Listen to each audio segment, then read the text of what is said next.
हत्या या आत्महत्या।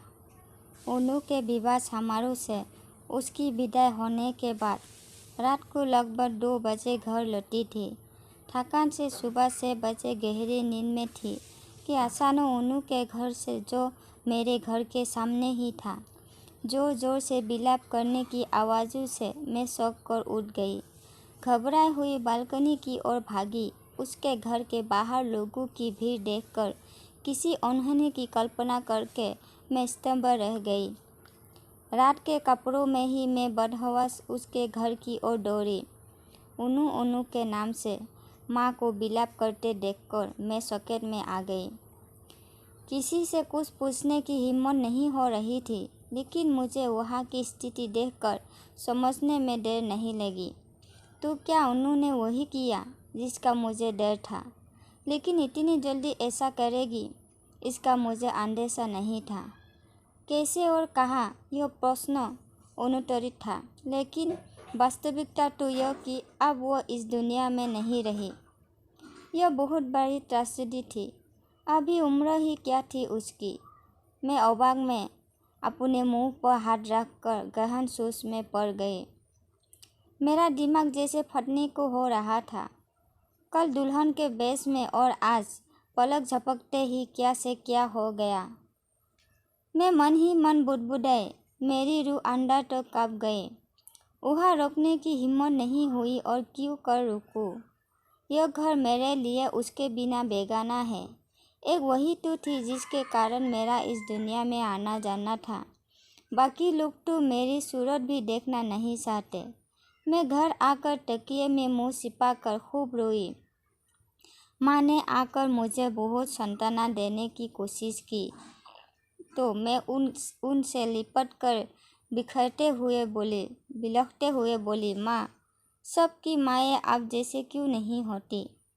क्यों लोग अपने बच्चों से अधिक समाज को महत्व देती है? क्यों अपने बच्चों की खुशी से बढ़कर रिश्तेदारों की प्रतिक्रिया का ध्यान रखते हैं? शादी जैसे व्यक्तिगत मामले में भी क्यों समाज की दखलअंदाजी होती है? माँ बाप का अपने बच्चों के प्रति यह कैसा प्यार है जो सदियों से चली आ रही मान्यताओं को डटे रहने के लिए उनके जीवन को भी दांव पर लगाने से नहीं चूकते। कितना प्यार करती थी वो जैकब से। सिर्फ वो क्रिश्चियन है। प्यार क्या धर्म और जाति देखकर होती है। फिर लड़की एक बार मन जिसके साथ जुड़ जाती है, कैसे किसी दूसरे को पति के रूप में स्वीकार करे। रोते रोते मन का सारा आक्रोश अपनी माँ के सामने उगल कर मैं थक कर उनके कंधों पर सिर रखकर थोड़ी देर के लिए मौन हो गई। पड़ोसी फर्ज निभाने के लिए मैं अपनी माँ के साथ उनु के घर गई। वहाँ लोगों की खुसर फुसर के ज्ञात हुई कि विदा होने के बाद गाड़ी में बैठते ही उनु ने जहर खा लिया और एक और लुढ़क गए तो दूल्हे ने सोचा कि वो थक कर सो गए होंगे। संकोचवश उसने उसे उठाया नहीं और जब कार दूल्हे के घर के दरवाजे पर पहुंची तो सास तथा अन्य महिलाएं उनकी अगवानी के लिए आगे बढ़ी। जैसे ही सास ने उसे गाड़ी से उतारने के लिए उसका कंधा पकड़ा, उनकी चीख निकल गई। वहाँ दुल्हन की जगह उसकी अकड़ी हुई लाश थी। मुंह से झांस निकल रहा था। चीख सुनकर सभी लोग दौड़े आए और दुल्हन को देखकर सुन्न रह गए। दहेज से लदा ट्रक भी साथ साथ पहुंचा, लेकिन वह पक्ष वाले भले मानुस थे। उन्होंने सोचा कि जब बहू ही नहीं रही तो उस सामान का वे क्या करेंगे। इसीलिए उसी समय ट्रक को उनु के घर वापस भेज दिया। उनके घर में खुशी की जगह मातम फैल गया। उनु के घर दुखद खबर भिजवा कर उनका अंतिम संस्कार अपने घर पर ही किया। उनु के माता पिता ने अपना सिर पीट लिया, लेकिन आप पछताए होत क्या जब चिड़िया सूख गए खेत। एक बेटी समाज की आधारहीन परंपराओं के तहत तथा उनका अंधा अनुकरण करने वाले माता पिता की सोच के लिए बलि चढ़ गई। जीवन हार गया, परंपराएं जीत गई। उनु मेरे बचपन की सहेली थी। एक साथ स्कूल और कॉलेज में पढ़ी, लेकिन जैसे ही उनके माता पिता को ज्ञात हुआ कि मैं किसी विजातीय लड़के से प्रेम विवाह करने वाली हूँ। उन्होंने सख्ती से उस पर मेरे से मिलने पर पाबंदी लगाने की कोशिश की, लेकिन उसने मुझसे मिलने जुलने पर माँ बाप की पाबंदी को दृढ़ता से नकार दिया। उन्हें क्या पता था कि उसकी बेटी भी अपने सहपाठी ईसाई लड़के जैकब को दिल दे बैठी है। उनके सच्चे प्यार की सखी मुझसे अधिक और कौन होगा। उसे अपने माता पिता की मानसिकता अच्छी तरह पता थी। अक्सर कहती थी, प्रांजलि, काश मेरी माँ की सोच तुम्हारी माँ जैसी होती। मुझे एक बात समझ में नहीं आती कि माता पिता हमें अपनी सोच की जंजीरों में क्यों बांधना चाहते हैं, तो फिर हमें खुले आसमान में बिखरने ही क्यों देते हैं। क्यों हमें ईसाई स्कूल में पढ़ाते हैं, क्यों नहीं पहले के ज़माने के अनुसार हमें पंख कतर कर घर में कैद कर लेते हैं। समय के अनुसार इनकी सोच क्यों नहीं बदलती। मैं उसके तर्क सुनकर शब्दहीन हो जाती और सोचती, काश मैं उसके माता पिता को समझा पाती कि उनकी बेटी किसी अन्य पुरुष को वर के रूप में स्वीकार कर ही नहीं पाएंगी। उन्हें बेटी चाहिए या सामाजिक प्रतिष्ठा, लेकिन उन्होंने मुझे इस अधिकार से वंचित कर दिया था। उन्नू एक बड़ी ही संवेदनशील और हठी लड़की थी। जैकब भी पढ़ा लिखा और उदार विचार वाला युवक था। उसके माता पिता भी समझदार और धर्म के पाखंडों से दूर थे।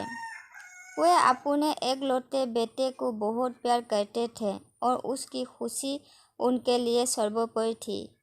मैंने उन्नू को कई बार समझाया कि बालिग होने के बाद वो अपने माता पिता के विरुद्ध कोर्ट में जाकर भी रजिस्टर विवाह कर सकती है, लेकिन उसका हमेशा एक ही उत्तर होता कि नहीं रे, तुझे पता नहीं हमारी बिरादरी का, मैं अपने लिए जैकब का जीवन खतरे में नहीं डाल सकती। इतना कहकर वो गहरी उदासी में डूब जाती। मैं उसकी कुछ भी मदद न करने में अपने को असहाय पाकर बहुत व्यथित होती। लेकिन मैंने जैकब और उसके परिवार वालों से कहा कि उसके माता पिता से मिलकर उन्हें समझाए, शायद उन्हें समझ में आ जाए। लेकिन इसमें भी उन्नू के घर वालों को मेरे द्वारा रची गई साजिश की बू आई। इसलिए उन्होंने उन्हें बहुत अपमानित किया और उनके जाने के बाद उन्नू को मेरा नाम लेकर खूब प्रताड़ित किया। इसके बावजूद जैकब बार बार उनके घर गया और अपने प्यार की दुहाई दी, यहाँ तक कि उनके पैरों पर गिरकर गिराया भी, लेकिन उनका पत्थर दिल नहीं पिघला और उसकी परिणति आज इतनी भयानक, एक कली खिलने से पहले ही मुरझा गए। माता पिता को तो उनके किए का दंड मिला, लेकिन मुझे अपनी प्यारी सखी को खोने का दोष बिना किसी गलती के जीवन भर झेलना पड़ेगा। लोग अपने स्वार्थवश की उनकी समाज में प्रतिष्ठा बढ़ेगी, बुढ़ापे का सहारा बनेगा और दैहिक सुख के परिणाम स्वरूप बच्चा पैदा करते हैं और पैदा होने के बाद उसे स्वअर्जित संपत्ति मानकर उनके जीवन के हर क्षेत्र के निर्णय की दौड़ अपने हाथ में रखना चाहते हैं, जैसे कि वो हार मांस का ना बना हो कर बेजान पुतली है। यह कैसी मानसिकता है उनकी, कैसी खोखली समाज है कि वे जो भी कहते हैं अपने बच्चों की भलाई के लिए कहते हैं। ऐसी भलाई किस काम की जो बच्चों के जीवन से खुशी ही छीन ले।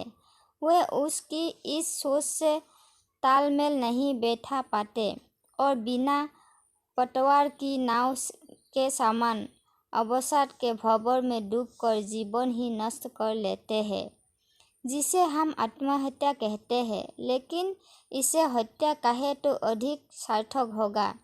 उन्नू की हत्या की थी माता पिता और उनकी खोखले समाज ने।